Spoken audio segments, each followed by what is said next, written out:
নান্দনিক দৃশ্য তৈরি হয়েছে, সবুজ লালের পতাকা, এই বিমানগুলো উড়ে যাচ্ছে, সেগুলো হচ্ছে যুদ্ধ বিমান। এই যুদ্ধ বিমান আসলে বাংলাদেশের শত্রুকে আঘাত করার যেমন সক্ষমতা রাখে, তেমনি বাংলাদেশের সীমান্ত রক্ষায় অতন্দ্র প্রহরীর মতো তারা আসলে পালন করছে দায়িত্ব। পাচ্ছি এখানে ফ্লাইং পাস দেখতে পাচ্ছেন যে আরো 4টি বিমান সামনের দিকে এগিয়ে আসছে।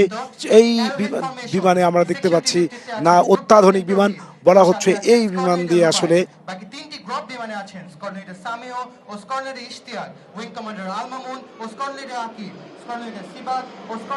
একেবারে মাথার উপর দিয়ে 1 2 3 আর 2 5টি বিমান উড়ে যাচ্ছে মাথার উপর দিয়ে। আসলে বাংলাদেশের সেনাবাহিনী এবং বাংলাদেশের সমন্বিত সশস্ত্র বাহিনীর যে সক্ষমতা, সেই সক্ষমতা প্রদর্শন হচ্ছে। রাষ্ট্রের গুরুত্বপূর্ণ ব্যক্তিরা এখানে উপস্থিত আছেন।